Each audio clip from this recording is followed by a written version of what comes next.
So what's up mga ka-idol no, nanood ay ta karong adlaw ug mao day ni kuha nato karong gabi una. Medyo gipaboran jud ta anis panahon day mga ka-idol kay medyo daghan-daghan jud niya nga ato ang kuha nga batbiroy. Ay tig season lagi ron sa pagpano maong nanood ta karong gabi una.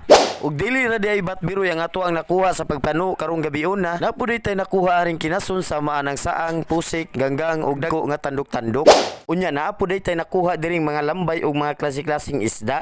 Ug medyo ubay-ubay po niya nga to ang kuha di mga ka-idol no, kay nakakuha man ta diri og kubutan ug mga nukos. Basta kita islahanon, basta magkugil lang jud tag pagpanginas ug pagpano. Sureball na jud kaayo ug sigurado na jud kaayo ang ato ang pagpanud-an sa adlaw-adlaw natong panginahanglan. Unya makapabaligya o mahalinan pa jud kas imuhang pagpano sa adlaw-adlaw nga kagabion. Dili lagi nato mahibaw-an ang dagat o adlaw sa ato ang pagpano nga kita mapaboran o tagaan tag grasya. Napoy adlaw nga gamay ra tag kuha nga kita maalkansi. Mao ni ang ato ang kuha nga dili sa ni pwede natong ibaligya kay magtagbaw sa taanig suwa sa ato ang kuha nga ato ang pagpano karong gabi una. Ug naapod ra ba ang ako ang mga pag-umangkon nga mga gwapa nga si Angel ug si Dayan nga mamilion ra ba kayo nig sudan.